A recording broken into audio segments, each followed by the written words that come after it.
حالا از سلسله گفتار تازه انگارها از خانه ایجادی نویسنده نامدار تاجیک بهمنیار از کتاب سرمده حکایه های دلپذیری را در قرائت نامزد علم های فیلولوژی عبدالجلیل امان به سمعتان میرسانیم.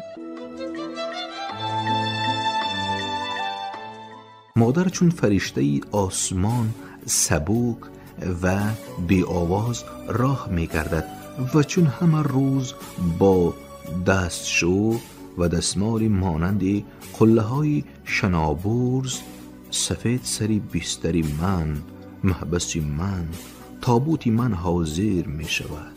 خستی؟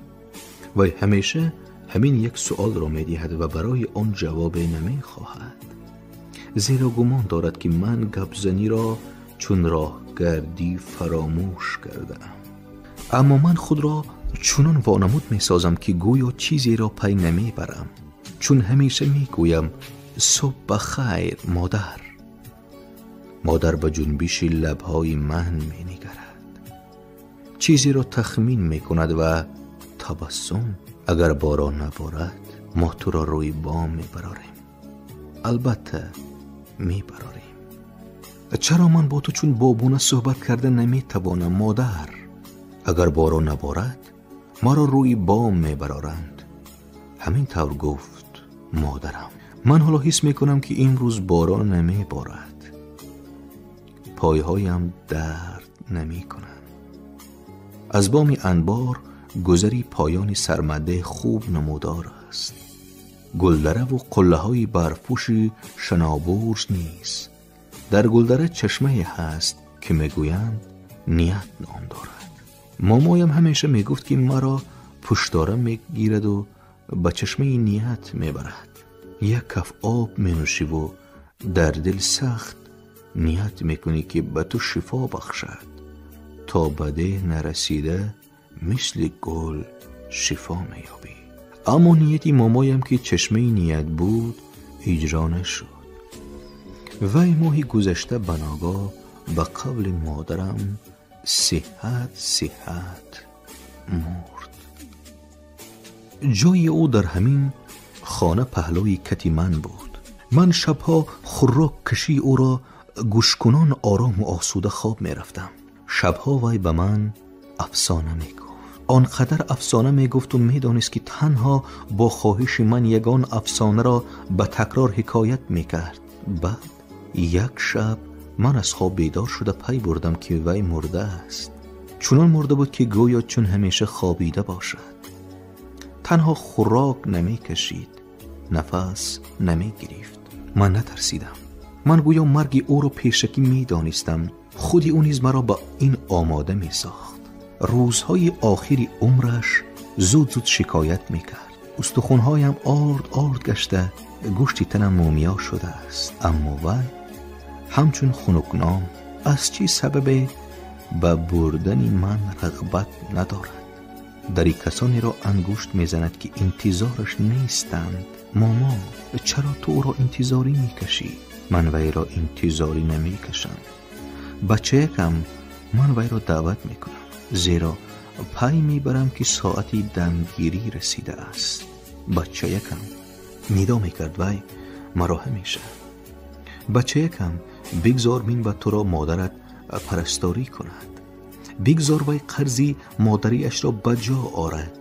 اگر از خون من باشد و این کار را با جان و دل، با دل و جان ادا می کند. تو را رنجاند و بیند. همون خنک‌نام را سوار شده می آیم و گیسوهای درازش را تار تار می کنم.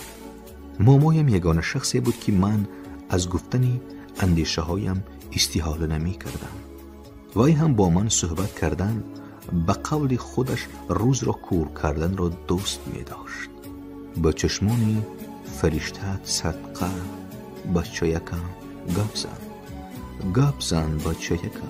همین مامای عجیب و مهربان مرا آن شبی تیره اولی بهار خنک‌نامه که می گفت از من ربوده بود و من به او می نگریستم و نه ترس، نه تنهایی، نه حسرت چیزی حس نمی کردم. وقتی که بامداد مادرم از تاریخ مامایم خواطر شده به خانه در آمد و او را مرده یافت تا خیلی حرف به زبان آورده نمی توانست. بعد به خود آمده سوی من نگریست. چرا آرام دیده از حیرت پرسید تو چیز پی نبردی کامیار؟ مادرم مرا همیشه با نامم ندا میکرد و این به من خوش می آمد، ولی حالا بچه یکم گویی های مامایم به خاطر آمد و چیز راهی گلویم را بست. تار در محراب دلم کنده شد.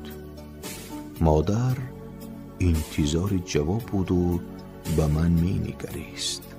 من سر جنباندم و خود را به دست گرفته گفتم نه، من همش را پی بردم مادر.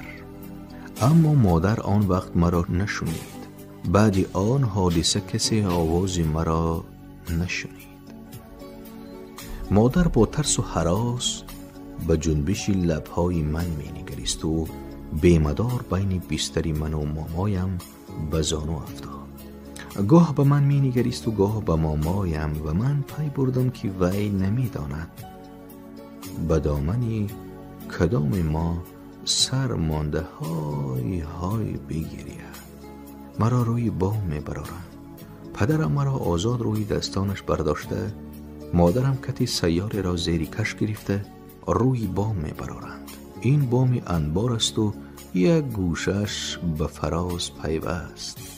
این گونه بام هایی که از حسابی دامنکوه دیوار دارند در ده ما بسیارند و آنها برای ما چون صوفند. من اینجا را دوست می دارم. پیشتر هنوز آن خنکنام به سراغ مامایم نآمده، مامایم پوستکی نرم گرفته روی بام می برآمد و پوستک را پهلوی کتی من پرتافته چلیک می گرداند. گاه نامعلوم غنبش می برد و خوابالود به من خطاب می کرد. با چشمانی فرشته‌ات صدقه بچه یکم، گپ زن بچه یکم. من خود را نگه داشته نتوانسته بلند می خندیدم و ماما را غنبش گریخته با تعجب به من می نگریست و سبب خنده مرا پی برده خود را سفید می کرد. با چشمانی فرشته‌ات صدقه بچه یکم. این همه نشانه پیری. وقتی که مرا روی بام می برارند به دیدار بینی من آدم های زیاده می آیند. عمه هایم می آیند، دخترهایشان می آیند. از چی باشد به دیدار بینی من اکثر زنها می آیند و از همه بیشتر دختری خاله کلانی هم بابونه. ما همه با تو عاشق شدگی بچه یکم. همون بابونه که وقتی گلی بابونه به قبل دردش می گیرد. اما مامایم می گفت که وقتی گلی بابونه به نبیرهش وحی الهی می افتد و او آنقدر به خاصیت می شود که برایش از زمین گل می خیزد و از سما مشک می ریزد. بابونه به دیدار بینی من می آید و به هیچ ایبا از حاضران چشمان مرا لب می بوسد و به بامایم تقلید کنان می گوید با چشمانی فرشته‌ات صدقه بچه یکم، گپ زن بچه یکم. من از این رفتاری او شرم می دارم، سرخ می شوم، عرق می کنم و کمپل روی پایم را به سر می کشم. با چشمانی فرشته‌ات صدقه بچه یکم. من آنها را بسیری بینم، اما چشمان خودی بابونه آنقدر زیبایند که من همیشه آمدن بابونه را پزبان می شوم.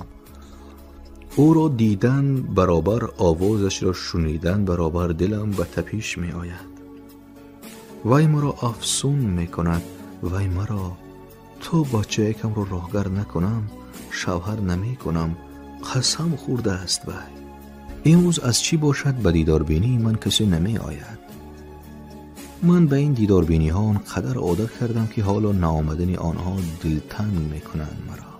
من هر زمان به کوچه می نگرم، آیا کسی می نماید؟ کوچه خالی است، فرازی خاربونه خالی است. همه عالم خالی است به گوزنی چند بر شاخی من. از چی باشد پیدا شدنی گوزنی چند بر شاخ؟ در فرازی خاربونه کسی را به حیرت نمی آرد. کسی پروا ندارد گویا گوزنها در کوهسار ما چون باران از آسمان می ریخته و چون تاران از زمین می رسته باشند.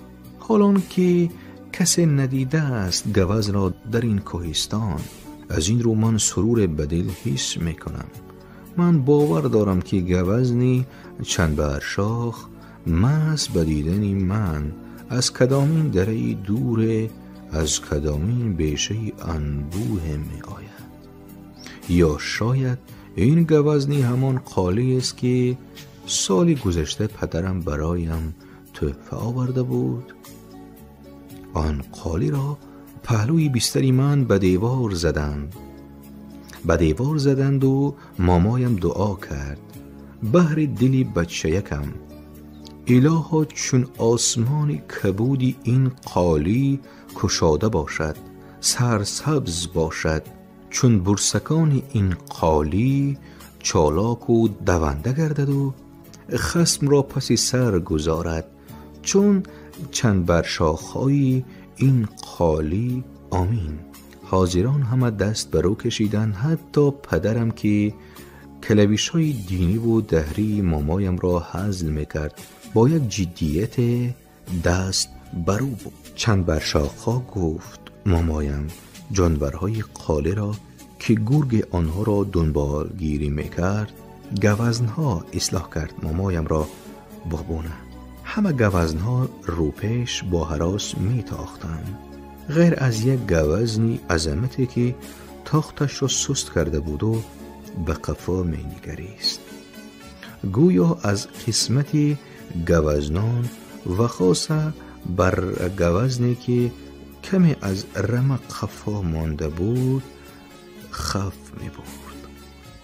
این سرخیلشان گفته بود روزی اول بابونه. چشمان گور خیلی بزرگ و بدهیبت بودن، چون عینکی همان پروفسوری که مهمان بابای کوچک بود و پدرم برای عیادت من به خانه امان آورد. این پروفسوری عینکی به من خوش نآمد. وای در پیش چشم حاضران لباسای مرا کشیده، مرا لوچی مادرزاد کرده، به چپ و راست تاب داده، دست و پایم را خط و راست نموده، به قول مامایم نغمه هایی کرد که زمین نکفی تا درایم.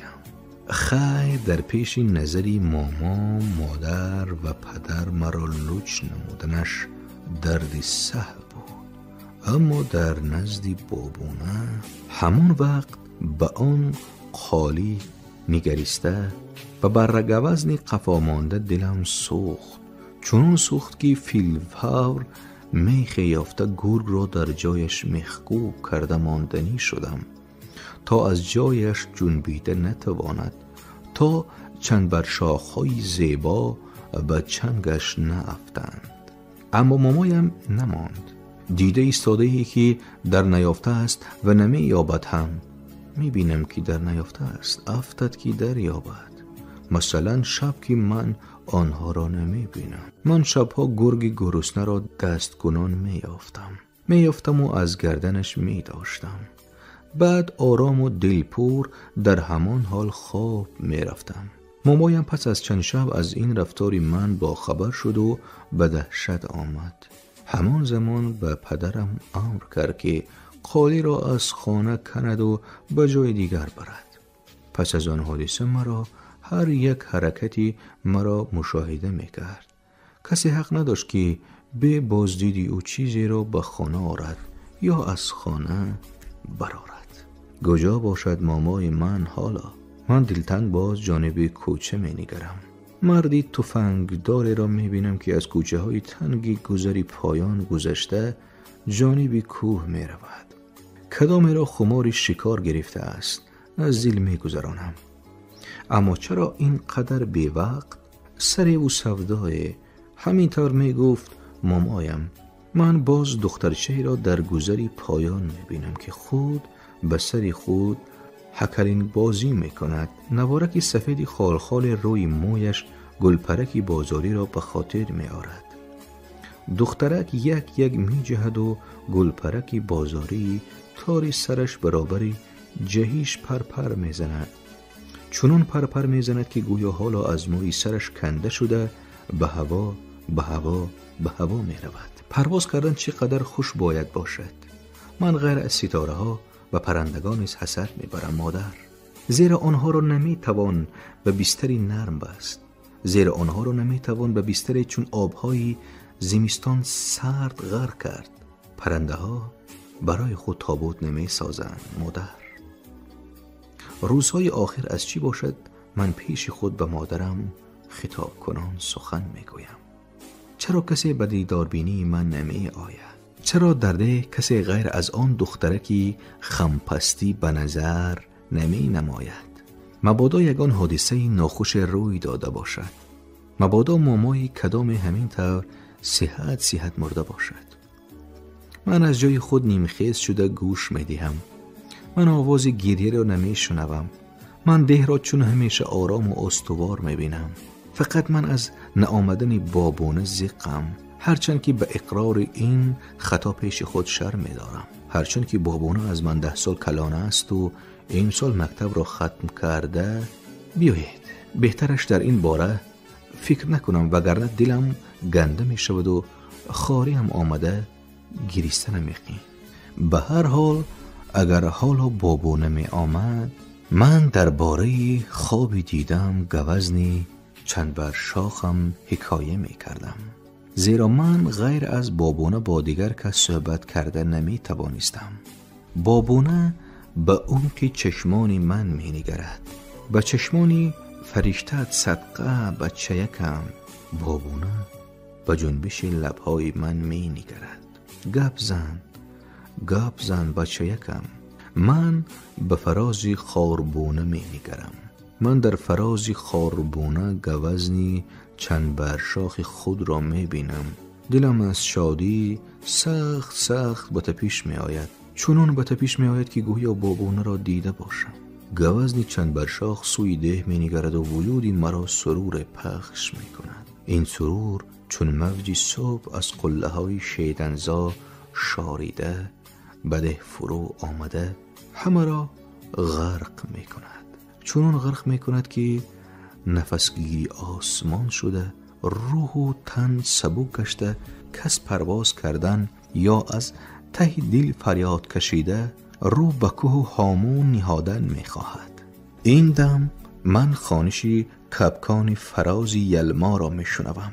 این دم من بوی مسکننده گلهای گلدره را می شمم و آبی شفای چشمه نیت را می نوشم. این دم من بس خوشبختم. من کسی را دیدن و از تغییرات روحم از گوزنی چند بر شاخم حکایت کردن می خواهم. ده را خالی می بینم، میدانچه خمپستی را خالی می بینم و به یاد می آورم که غیر از بابونه با کسی حرف زدن نمی توانم. آشفته و دل شکسته باز به دنگی شورک می نگرم و از ترس شخ می شوم، از ترس گنگ می شوم، از ترس شل می شوم. من مردی تفنگداری گذری پایینی را می بینم که خمخمی غوت و بوته ها به گوزن من نزدیک می شود. گوزن چند بر شاخ به خبر از او سوی ده می نگرد. چون می نگرد که گویا فرزندش را جگربندش را در ده بند کرده باشند و در این ده چی گم کرده و می جوید و چی می خواهد من نمی دانم. تنها به من چونی می نماید که ظهور او در فرازی خاربونه و وجودی من روی این بستری بیگانه هم بست است. از این رو من نمی خواهم که اینقدر زود، اینقدر غرامانه او را پیش چشمان من نابود سازند. من می خواهم که وی با رسیدن وقت همان خنکنامه را که مامایم پس از آرد شدنی استخوانهایش، پس از مومیایی گشتنی گوشتی تنش می خواست دعوت کند. مرد همانا به گوز نزدیک می شود.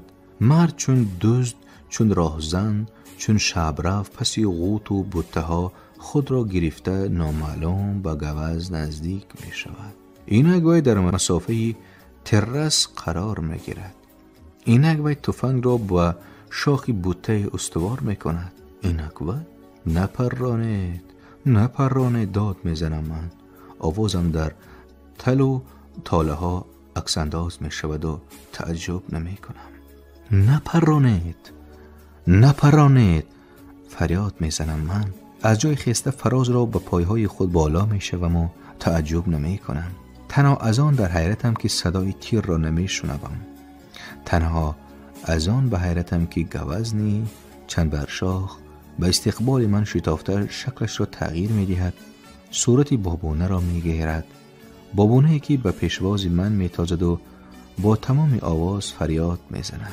و چشمانی فرشته صدقه بچه یکم، قدم زن بچه یکم. شنونده های عزیز، یادرس می شویم که شما حکایات را از کتاب سرمدیح نویسنده بهمنیار از سلسله گفتار تازه انگارها در قرائت نامزد علم‌های فیلولوژی عبدالجلیل امان از موج رادیوی فرهنگ شنیدید. کارگردان موجی گل یوسفова. پایان گفتار دوم. شاد و موفق باشید.